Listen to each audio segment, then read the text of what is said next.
So one of the biggest things that stood out the most to us was how we started the year last year. Our focus was on the numbers, right? To, increase sales, increase revenue, and bring in more clients. Yeah, and on paper, they all made sense. But real life had just different things in store for us. Once a month, Anissa and I slow down, sink into this couch, and open the kind of conversations we rarely get to have in the chaos of running a business. These are our real behind the scenes, what's working, what's hard, what we're learning, and how we're growing as founders, creatives, and leaders. We share them with you in hopes that something here sparks clarity, courage, or even just comfort in your own journey. Let's get into today's conversation. We're here again. So we just took the morning to reflect. We sat down and took the time to think back about the year and the business and how things have worked and not worked, and we were really intentional how we wanted to end this year.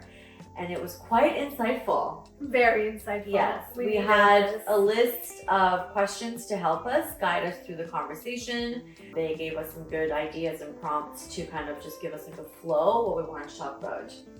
And this also gave us some insights as to what we want to share with others that might be helpful along the way.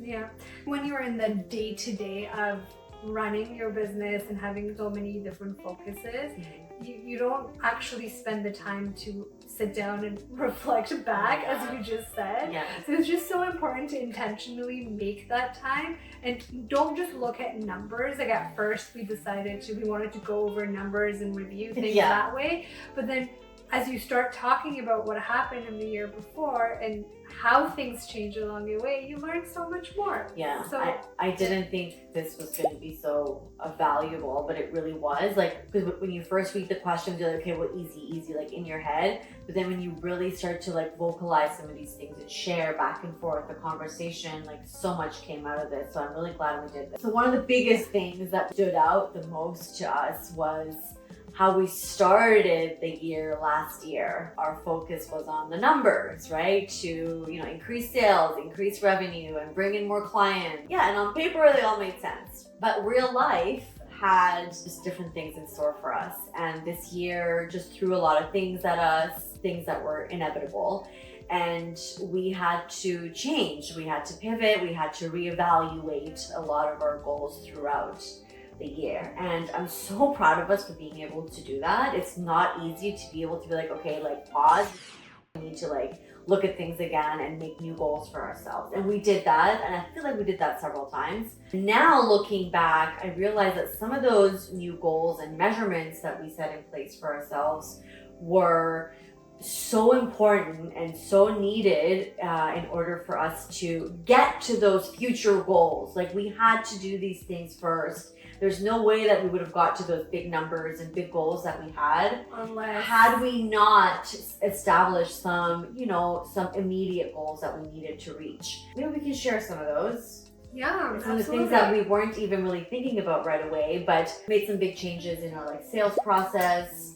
That was something that we hadn't really prioritized before, but part of the process, part of being able to bring in more clients and to increase your revenues, obviously, is to have a bang on sales process. And we did that. We didn't really think we needed it. We thought we had it down, but going through some of the challenges that we went through this year and bringing on some support, having an extra team member, a salesperson for sure, to be able to explain to them how you want things.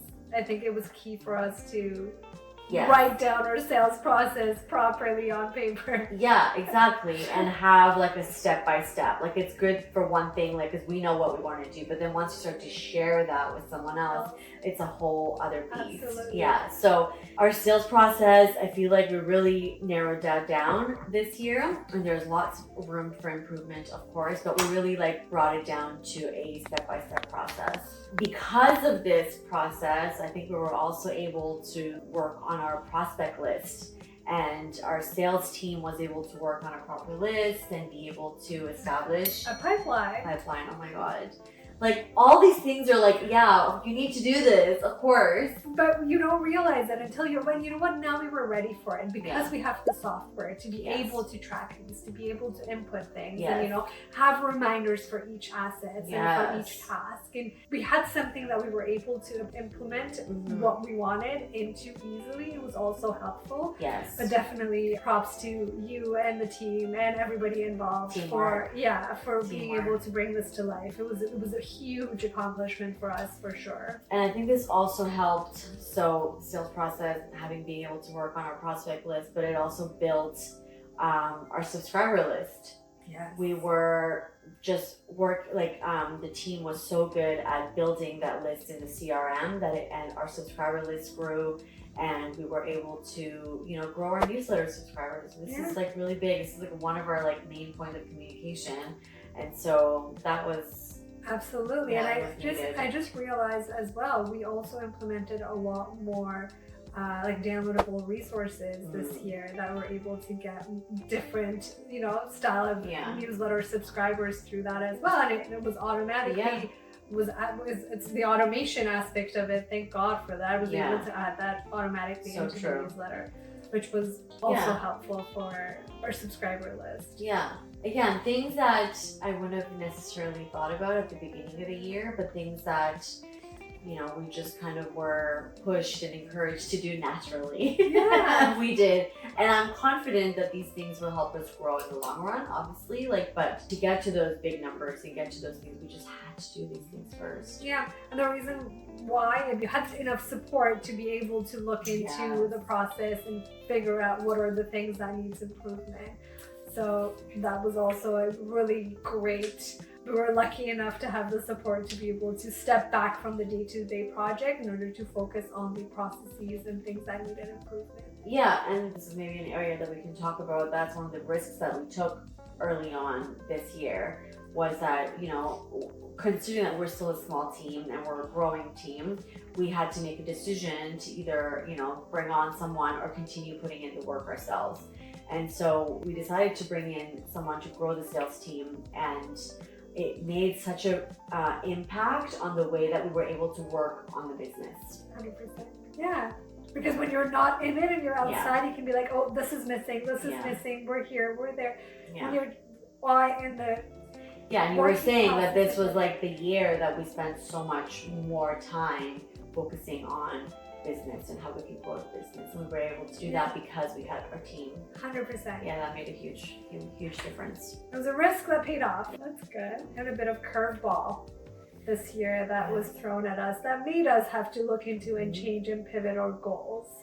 What were some unexpected changes that happened that made us try to look into internally? Yeah, I mean, some of those things were just natural, right? Like some of the things that were happening, you know, like the economy was quite volatile this year, and we had to play along. Like there's nothing you can do about that. It just comes at you, and you just have to be able to deal things with are it. more expensive. Yeah, everything costs more, and people are reevaluating how they're spending their budget and what most immediate. They want to focus on more immediate project versus their long-term project. So everything that we were talking about, it was just like, I need immediate results. I need to look about short-term gains and short-term this, instead of thinking of like their long-term growth and how to plan for 6 to 8 months from now. It's like, no, I need to hit my numbers for next month. How do we get there? Yeah, everyone we talked to, it was like immediate. I need to see immediate results. What can we do? Yeah, so it was different kinds of conversations. Yeah. And you go with it. You roll with it.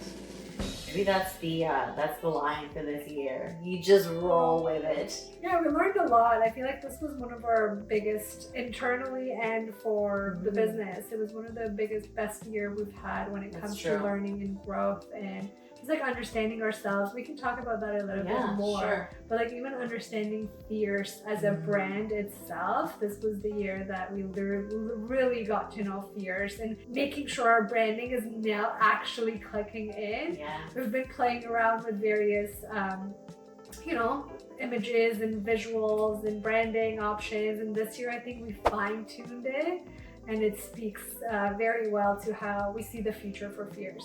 Yeah, we had so much fun doing that. I mean, I did anyway, just really getting to know Fears and fine-tuning our voice.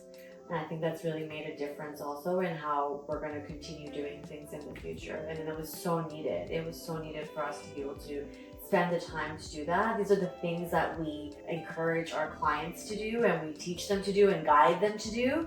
But this was the first time that we got to do that internally, right? So we got to experience what that was like for the team to experience like a rebranding and what it's like to, you know, have to redo all your, you know, materials and marketings and assets and things. So I feel like now having had that experience, we can really have more insight when we are, you know, working on future projects that involves around rebranding and, you know, reestablishing your voice and doing like the storytelling. We have so much more experience doing that internally, yeah. knowing what that's like, and we can definitely share that with clients. Yeah, absolutely. We talked about, I mean, this is a tough one, but communication is something that we have to continuously work on. It's good for everyone to communicate and to continue to communicate and to communicate even more and then to continue communicating. It's, every time we're like, oh, we've got this, and then something like, comes up, we're like, no, we need to still work on it. So I think this is just like an ongoing thing, even like as humans with all your relationships, like you just need communication is so important. So I think we do a really good job. We are very aware of our communication styles and, you know, we know where we're lacking and we need to kind of fill in. And so we've kind of realized some new spaces, new gaps where we need to work on. And that's good. Again, I'm so proud of us for being able to have these conversations. This is part of the communication. It's so good to be able to do this. So yeah, and now that we know it, we can work on it. It's always just flagging different things, you know, and again, when we talk about communication, it's not like Asa and I do not talk. We speak all day, every day, like 24/7. It's constant talking. There's a key difference in between what I'm saying and what she's hearing versus what she's saying and what I'm hearing. And the way that you said it is the communication style, like understanding the other person and how they react, because language, just like design, is also subjective, and it's depending on what your definition of your words is in your mind. You can perceive the sentence, two people can perceive the same thing differently. Just having those clear communication, meaning like bringing down to like the bare minimum, just to make sure everybody's on the same ground. Those are like the big important lessons that we continually have to work on and make sure it's better for us, it's better for our business and for our clients. I feel like that's like a conversation on its own. 100%. Honestly, like there's so much to unpack there about just language and communication and partnerships and business and personal. Like there's so much there. But I'm so glad we did this. This was definitely needed. We spent hours this morning going through and reviewing, reflecting on the business. Yeah, and I feel like this will help us in the new year. We 100%. we have like a base and we can set some new goals for ourselves, and not just based on numbers. Yes, the numbers are really important. You need to have those, but also there's just so much more. There's just so much more that we can include in our goals for the new year. Yeah. So hope this was helpful for anyone else, maybe setting goals for the new year. Yeah. Do some reflecting before. And let us know what you found.